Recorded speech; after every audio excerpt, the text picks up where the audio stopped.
if hard MVP decisions have to be made, that look at the roadmap in the long term, or at least let us know that you're thinking about it too. Don't be shy in explaining those hard decisions. Hi, I'm your host, Magali Pellissier, and I'm a product manager. Welcome to Product Perspectives, the podcast for product people that gives a voice to their stakeholders. Each week, I show you the other side of a product. I interview the people who contribute to making products a success. They are engineers, writers, marketers, support analysts, UX designers, or even salespeople. Not only will I give them the credit they deserve, but we will uncover what makes a good product and a good product manager from their perspective. Stakeholder management is a key skill for product managers. So just as you are obsessed with listening to your customers, let's hear from your stakeholders. My guest today is Hayden Chambers. Hayden is a product designer born in New Zealand, but he's been working from Spain for the last 17 years. He's worked across a broad range of design disciplines, starting in design and advertising, but also interactive and web design for agencies. He became a front-end developer for small startups, filling the gap between development and user experience. His latest role is senior product designer for EcoOnline, a Norwegian health and safety and chemical management platform. Thank you very much, Hayden, for being with me today. I'm very excited to hear another perspective from a product designer, because I already had a guest in UX design. And actually, that's going to be my first question. We hear product designer, UX designer. Can you clarify if these roles are the same? Sure. First, a pleasure to be with you. So, I don't think there's too much difference between the titles. Probably more a nuance about the seniority of the person. So typically a product designer might be thinking a little bit more about business concerns and the broader scope of what the business is aiming for. But really, I've met UX designers who are way ahead on that game. So I think it's largely interchangeable. Okay, thank you very much for clarifying. And I know that in your experience, you've also worked in different areas of design. So UI, visual design, interaction design, a bit of research. Can you explain a bit more what those different areas are? Yeah, so I have done quite a range of different design disciplines. I think that they all share a very common aspect, which is solving problems in a visual way. And that might be interaction, that might be animation, that might be user flows, or any number of things. So for me, it's very easy to slide from one thing to another. I'm sort of a jack of all trades in that regards. But there's obviously each field has its own particular nuances. Largely, that's what they're trying to do. And how did you get into product design then? Yeah, so I have pretty much always been doing product design, if you think of it like a problem-solving exercise, and that's even as my role as a front-end developer. So in the end, it's putting the user first, and I ended up doing more or less over my career. So sometimes I would be very brand and image heavy, sometimes very code and function heavy. For me, it's largely the same piece of a very broad design. Why did you move from front-end development to product design? That was largely circumstance. I'm comfortable in both, but I tend to miss one or the other when I do the other one for too long. So if I end up developing too long, I miss the creative design-oriented facets of the job. And if I end up doing design, I miss the nuts and bolts of really getting a product out there. But largely the company that I had been working for got acquired, and I joined in on a branding exercise, and a couple of months later I'm in the UX team, but it really is interchangeable for me. Okay, and I've met yesterday actually in a meetup somebody who had done the opposite move, so they were a designer first and then they moved into development. So I can see how fluid it can be if you're passionate about developing products in general. Once you go one way, it's not a one-way street. There's always opportunities later on in life to go back and forth, and I think each one informs the other. So being a UX-oriented person made me a better developer, and being a developer made me, I won't say better UXer, but probably more of a pain for the developers. Okay, so let's expand a bit on this. What is it about having been a developer that makes you a better product designer? What have you learned? How can you collaborate better with developers as a result of having been one of them before? You'd have to talk to the developers I work with, but it might actually make me worse to collaborate with because I have less sympathy for the excuses that developers sometimes come up with. I guess the way that I look at it is that I'm able to speak their language. So sometimes understanding how products work from a technical perspective enables you to really get into the minutiae of states and flows and generally the user experience as they're dealing with some of the little nitty-gritty bits that might get overlooked if you don't have a technical understanding. But generally, it's just less sympathy for the developers. Okay, I was expecting something else, but it's a good surprise actually, because I would expect you to say, oh, I've got empathy for them. And that's usually what people say. In all my previous episodes, people have told me, oh, because I've been in the job before, I've got more empathy. I understand them more. And you're telling me I understand them more, so I know how to not get into their games. Don't get led astray by their excuses. Demand a good level of design. So please don't go into product management because then you'll understand us. So actually talking about product management, because we've talked about this aspect of a relationship, which is working with developers. But in the product trio, as we know it, there's also product design working a lot with product managers. So how is that relationship? How is that working? What do you think works well with product managers? Yeah, that's a tricky one. Product managers for me have the hardest job in that trio, and that might be a consequence of me not having done product management. Product managers have to really understand everyone else's world more than the other people have to understand in that trio. And I think that that's probably the hardest challenge. They have to be really good at communicating and transferring the ideas that each different world has. So I don't know how you do it. I have a huge amount of respect for product managers that manage to balance the challenges like constantly delivering and maintaining a standard. I think that's probably the trickiest part of being a product manager from where I sit, because if you gave all the power to a UX team, then they would just demand like the highest level and nothing would ever get shipped. And similarly, if you gave all the power to the dev team, they would go off and develop whatever is the latest tech for months on end and also not ship, but maybe not even think of the user in that process. So for me, that it's not really a balanced trio. It's more like if you picture it a water molecule where the PM is the core sort of center to that. Okay, so there's a lot in this. The first one is, so you said, I haven't done the product management job, so I can't really tell what it's like. How about if we swapped role for some time? Do you think that would be useful actually for UX designers to spend, I don't know, a week, 2 weeks, or some period of time being in the product management seat and vice versa?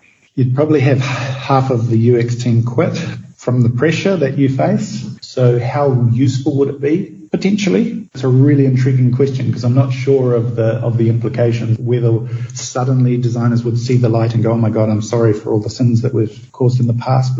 And I don't know that it would work the other way around as well in terms of PMs gaining insight into necessarily the design challenges. Most of the PMs that I work with already understand that pretty well. The problem isn't really the V in MVP. It's more that it isn't managed over the lifetime of a company. You've talked about the pressure that is on product managers, and you've also talked about the fact that they help bring a bit more focus on the product, because otherwise developers may do something that is using the latest technology or that is what they want to work on, and UX design may design something that can be built in 2 years or so. So how do you think we can navigate this challenge of an MVP definition, which is different between product and design, because design always wants to do better MVP than product, I guess?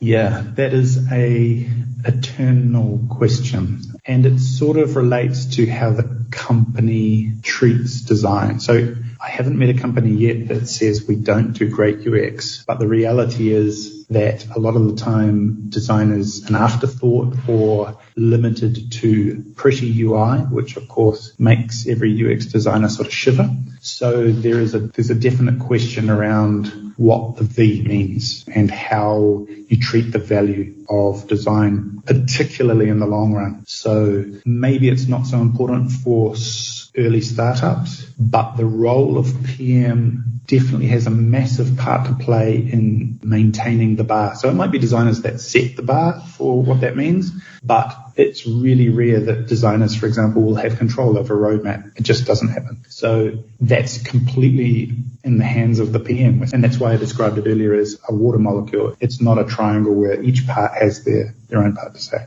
Okay. So what do you think are the main challenges when you work with PM?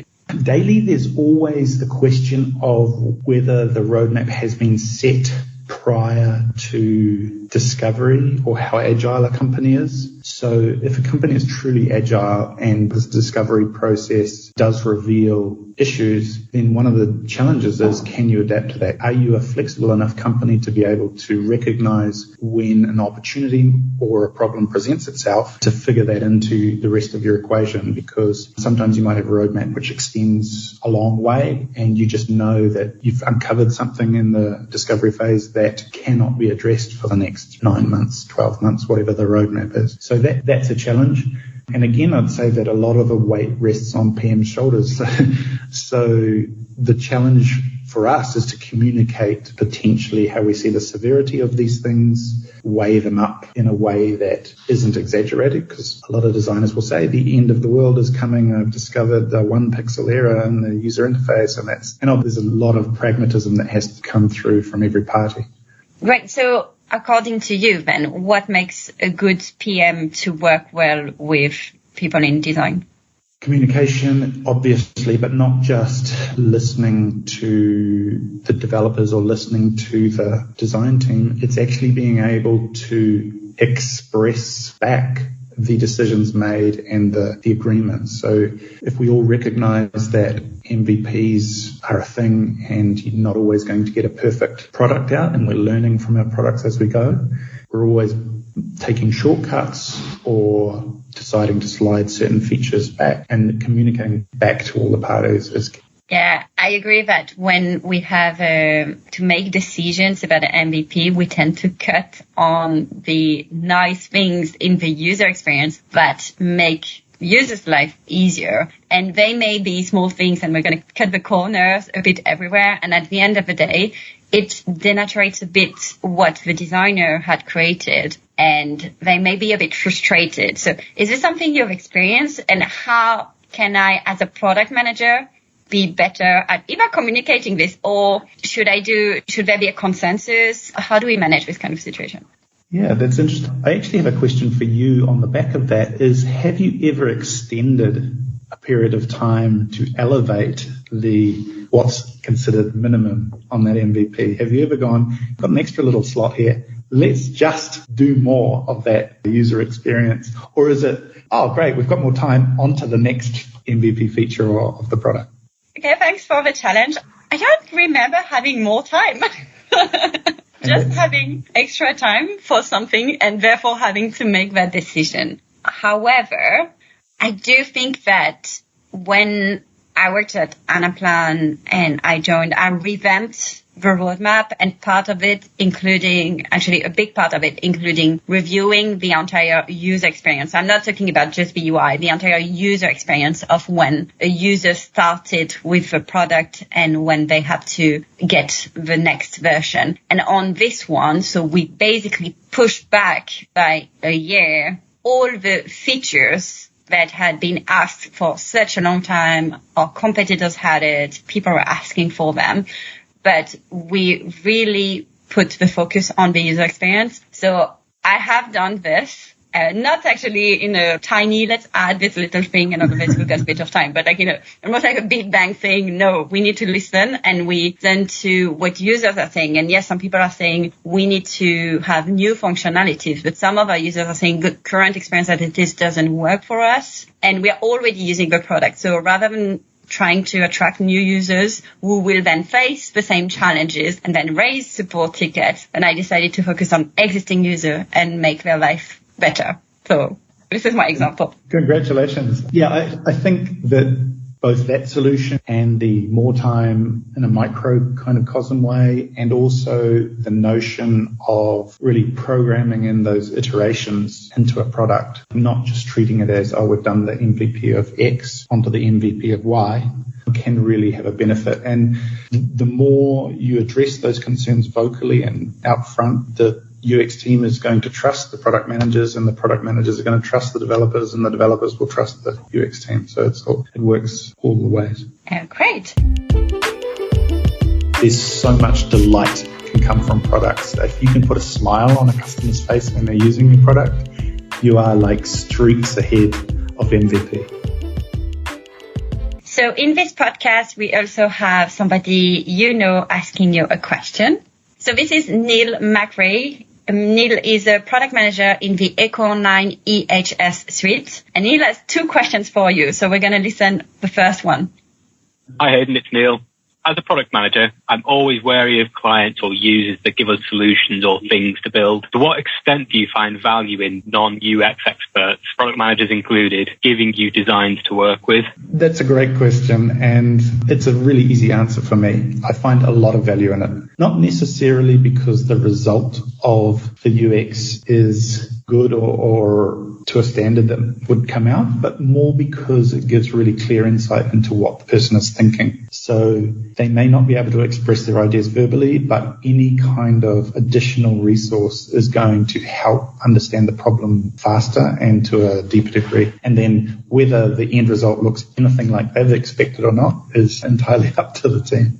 This is a brilliant answer. I'm so happy that you said that, because I've heard sometimes some people saying, oh, I'm the designer. That's my job. I know what I'm doing. You don't need to tell me what to do. So I really like your answer because it's really open. And I agree that sometimes we try to explain things to clients. And when I see that they're not fully understanding, even though they don't necessarily want to tell me, but I can tell from the questions they ask, the answers they give me as well. And I pull a whiteboard or even a document and I draw something and they understand, and we realize we were not talking at all about the same thing. So in EcoOnline, all our PMs have access to the Figma files, and we have our design system obviously in there, and they're happy to pull out the pieces and throw the components around and come up with something that can communicate. And I really don't care if it's a Figma file or the back of a napkin. I think anything is a bonus on top of the text. Yeah, I can guarantee when I draw something, it's definitely not a Figma file. Let's hear the second question now. Everyone loves the term MVP. I always worry that the V is forgotten about, though. Is this quick and dirty product or feature viable? On balance, do we give enough attention to UI and UX when determining viability in your experience? I also dislike the term MVP, or I used to dislike it a lot. And a lot of designers will talk about MLP, minimum lovable product, and that probably leads into this question more. But I think over the years I've come to learn that the problem isn't really the V in the MVP. It's more that it isn't managed over the lifetime of a company. So a small startup, the V is really obvious. It's get it out there, get a product that people can start using, test market fit, etc. But there needs to be a constant kind of evaluation of what that V means. And Neil's right in the sense that quite often UI and UX is forgotten, and viable stays as the quickest thing we can get out. So I think if the V is properly managed and the more mature and sophisticated a company becomes, then the more elevated that viability.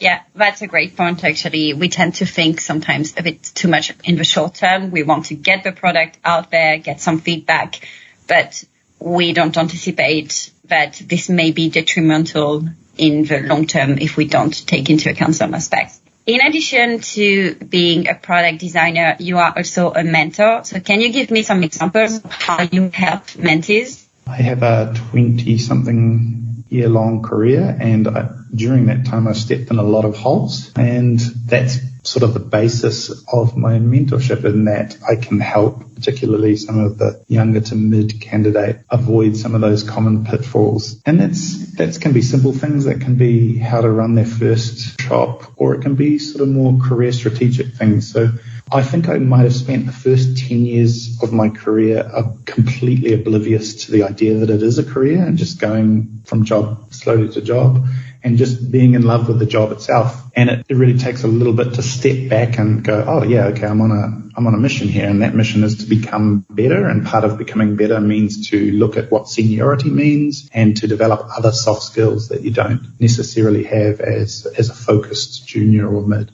Great. So you're helping people who are more junior, but what do you get from this experience as well? What has this taught you?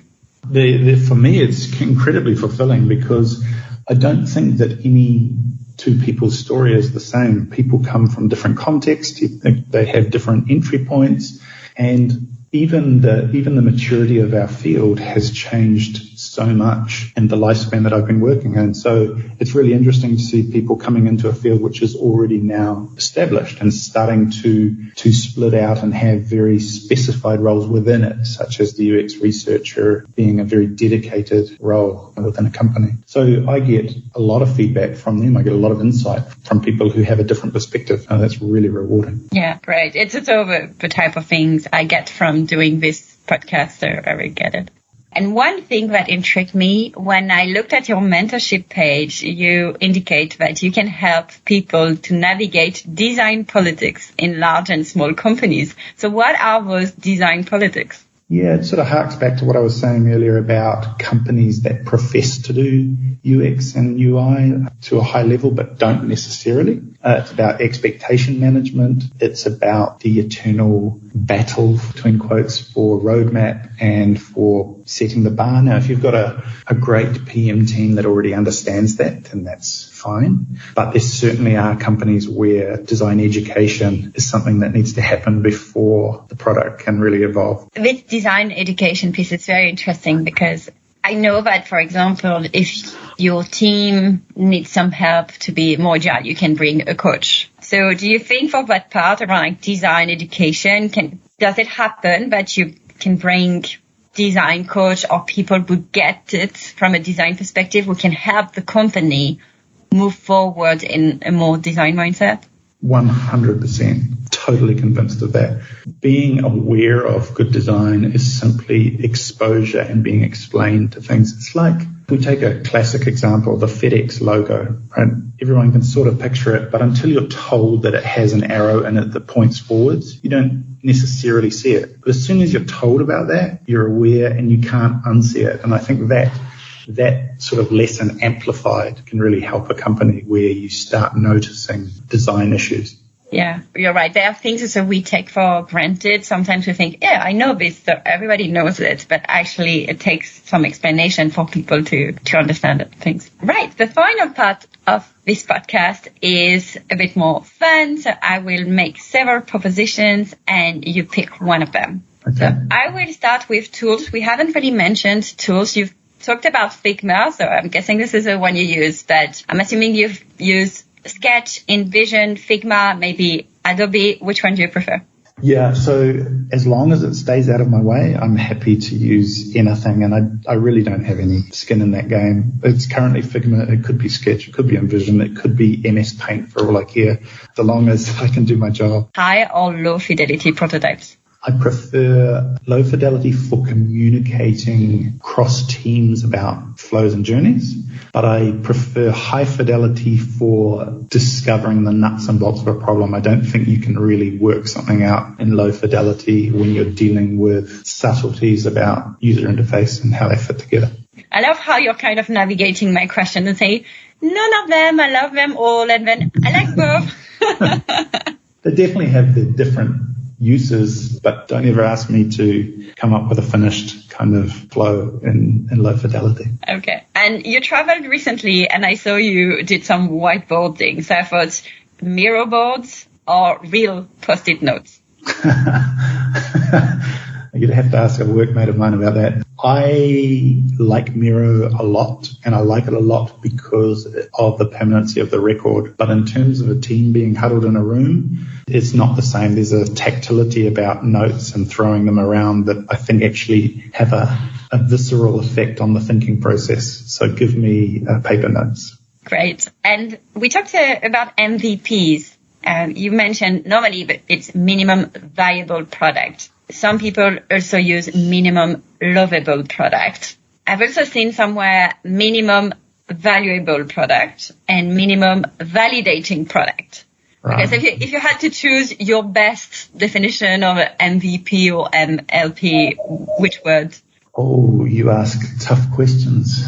And I know you don't want me to be a fence sitter, but that's a horrible one because you cannot create a lovable product without it being validated and without it having value. It's kind of a cheap question, to be honest. Just more than the minimum functionality. I think a lot of companies have got a little bit lazy on that front, and there's so much delight can come from products. If you can put a smile on a customer's face when they're using your product, you are like streaks ahead of MVP. Yeah, that's a good point. To close this discussion, what are the 3 calls to actions for product managers? The first, probably the second and the third, is there's no such thing as over-communication. I would rather be bombarded daily than be wondering. So that's the first. The second one is when you do communicate, understand that particularly UX people are crazy about that smile. So if the hard MVP decisions have to be made that smile is not going to come on duration, then give a little bit of hope to us and look at the roadmap in the long term, or at least let us know that you're thinking about it too. And the third one is don't be shy in explaining those hard decisions. Though we aren't going to make the hard decisions and the developers aren't going to make the hard decisions. And like I said earlier, the PMs carry most of the weight. I like your answers. And even though you haven't been in the PM role, you have so much empathy for what it's like to be a PM. If listeners want to contact you after this episode, what should they do? They can hit me up on LinkedIn. I'm more than happy to answer any further questions or help out in any way I can. Perfect. Thank you very much for the chat and bringing that compassion for product managers and suggestions on how we can work better together. Absolute pleasure, Magali. Thank you everyone for taking the time to listen to this podcast. I hope you enjoyed this episode and that it has enabled you to understand your stakeholder and inspired you to better work with them to make successful products. If so, please share the link with your friends and colleagues. And if you want to suggest some topics, some guests, if you have questions you'd like me to ask during the interviews, or if you have any feedback, you can write to me at magalipellissier@hotmail.fr.